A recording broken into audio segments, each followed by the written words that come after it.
और देखिए, ईरान का इरादा साफ साफ दिखाई दे रहा है। उसका वजूद खतरे में है और वो खाड़ी मुल्कों को भी सांस लेने नहीं देगा। अमेरिका और इजराइल के हमलों के बाद ईरान के पलटवार से मिडिल ईस्ट जंग की आग में झुलस रहा है।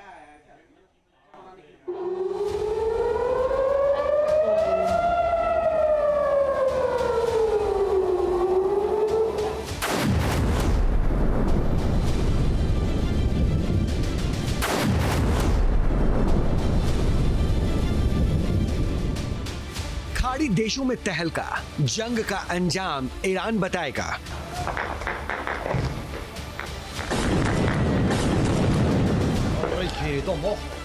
अमेरिकी सैन्य संपत्ति पर चोट, खामेनेई की मौत का प्रतिशोध।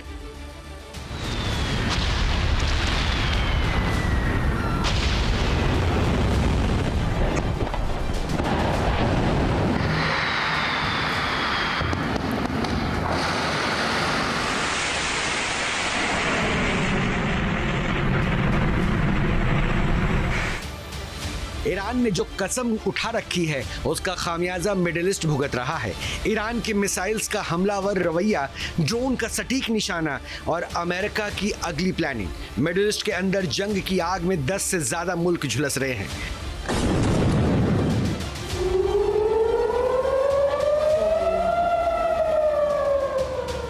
कुवैत पर ईरान ने हमलों का नया मुंह खोल दिया है। इस फेज में ईरान ने कुवैत में ताबड़तोड़ मिसाइल्स दागी है। अब तक ईरान कुवैत के खिलाफ ड्रोन से अटैक कर रहा था, लेकिन अब ईरान वहां मिसाइल से भी विनाश की गाथा लिख रहा है। कुवैत में अमेरिका के मिलिट्री स्टेट्स हैं। इन तस्वीरों में आप देख सकते हैं कि किस तरह ईरान की तरफ से मिसाइल्स का झुंड आ रहा है और कुवैत में मौजूद एयर डिफेंस सिस्टम से उन मिसाइल्स की भिड़ंत हो रही है। कई मिसाइल इंटरसेप्ट किए गए, लेकिन अभी भी कुछ मिसाइल्स ने कुवैत में तबाही मचा दी है।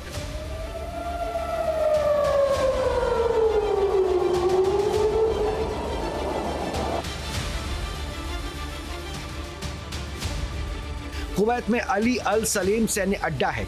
ईरान का निशाना यही है। सैटेलाइट से आई तस्वीरें बता रही है कि मिलिट्री बेस को ईरान की बैलिस्टिक मिसाइल्स ने अच्छा खासा नुकसान पहुंचाया है। अल सलेम इराक की सीमा सिर्फ 37 किलोमीटर दूर है।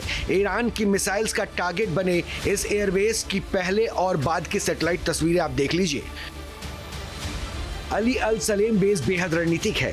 यहाँ यूएस एयरफोर्स और ब्रिटेन की रॉयल एयरफोर्स की मौजूदगी भी रही है। गल्फ वॉर के दौरान इराक के खिलाफ अमेरिका ने इस बेस का भी इस्तेमाल किया था।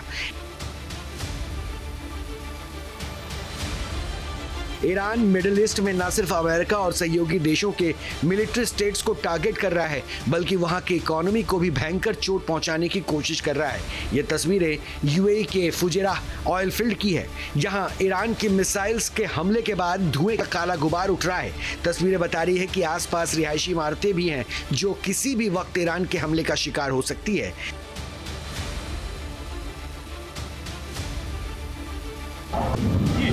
दुबई में ईरान के हमले के बाद ये सनसनीखेज तस्वीर सामने आई। बताया जा रहा है कि ये वीडियो में दिख रहा शख्स चीन से आया कामगार है, जो ईरान के हमले की चपेट में आए सामने की बिल्डिंग में लगी आग और धुएं को घबराहट के साथ देख रहा है।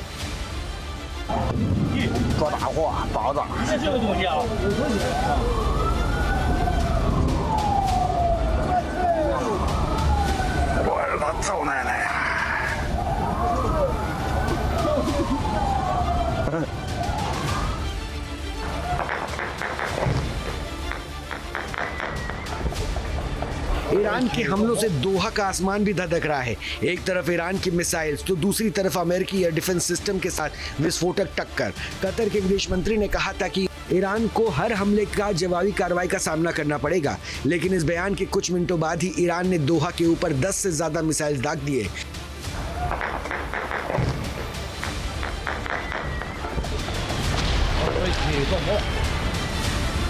दोहा में ईरान के हमलों के बाद विस्फोट की बेहद तेज आवाज सुनाई दी। हालांकि कतर की तरफ से आने वाले ईरान के प्रोजेक्टाइल को इंटरसेप्ट कर दिया जा रहा है, लेकिन फिर भी कई मिसाइल और ड्रोन इसे भेजने में कामयाब साबित हो रहे हैं।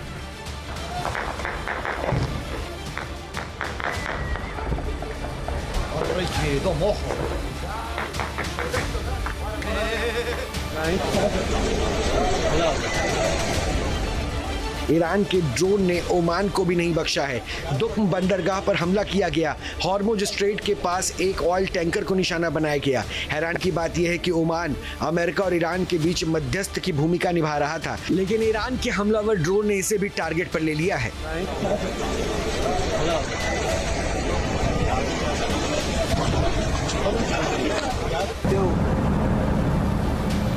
यह तस्वीरें ईरान के उस ड्रोन हमले की है जिसका शिकार ओमान का रास अल जैमा बंदरगाह हुआ। इस पोर्ट को निशाना बनाकर ईरान ने ड्रोन भेजा और फिर पोर्ट पर बर्बादी की आग भड़का दी।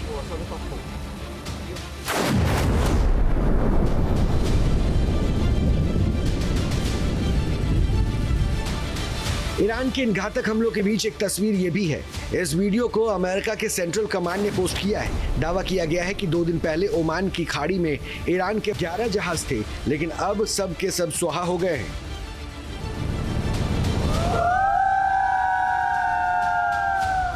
Team news nation. तेहरान में संकट के बीच भारतीय छात्रों का रेस्क्यू और स्पेशल बसों से तेहरान से होम ले जाए गए हैं छात्र। ये बड़ी खबर आपको बता रहे हैं। भारतीय दूतावास की पहल पर छात्रों का रेस्क्यू जारी है।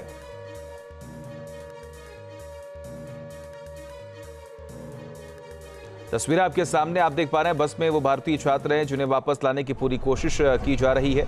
सरकार की तरफ से उन्हें आश्वासन भी दिया गया। जो लोग भी अलग अलग जगहों पर फंसे हुए उनको निकालने की जद्दोजहद, उनको निकालने की पूरी कोशिश जारी है। और वही खामेनी को ईरान के मशहद में दफनाया जाएगा, ऐसी जानकारी मिल रही है। ईरान में नए सुप्रीम लीडर के लिए चुनाव जारी है। सुप्रीम लीडर चुनने के लिए फाइनल वोटिंग जारी है। ईरान में नए सुप्रीम लीडर का चुनाव होना है, जिसको लेकर तमाम तैयारियां वहां पर की जा रही हैं। हालांकि हमने आपको एक खबर भी दिखाई थी कि जिस लोकेशन पर ये पूरी प्रक्रिया होनी थी वहां पर हमला हो गया था, लेकिन अभी जानकारी मिल रही है कि खामेनी को ईरान के मशहद में दफनाया जाएगा और उसके बाद ईरान में नए सुप्रीम लीडर के लिए चुनाव भी होगा और उसके लिए तमाम प्रक्रियाएं जारी हैं। सुप्रीम लीडर चुनने के लिए फाइनल वोटिंग जारी है। तेहरान पर इजराइल का जबरदस्त अटैक भी सामने आया। आईडीएफ की स्ट्राइक से धुआं शहर हो गया। तेहरान में धमाके के बाद भीषण आग लगी है। ये बड़ी खबर आपको बता रहे हैं। तेहरान पर इजराइल का जबरदस्त अटैक, आईडीएफ की स्ट्राइक से धुआं हो गया शहर। तेहरान में धमाके के बाद भीषण आग लगी है।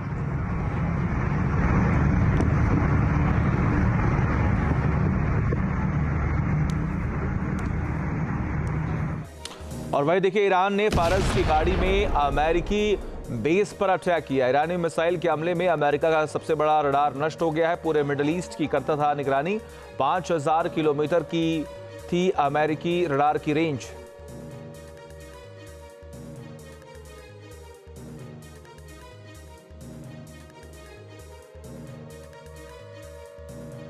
आपके मोबाइल पर तुरंत आएगी ब्रेकिंग न्यूज। स्क्रीन पर सबसे पहले दिखेगी बड़ी खबर।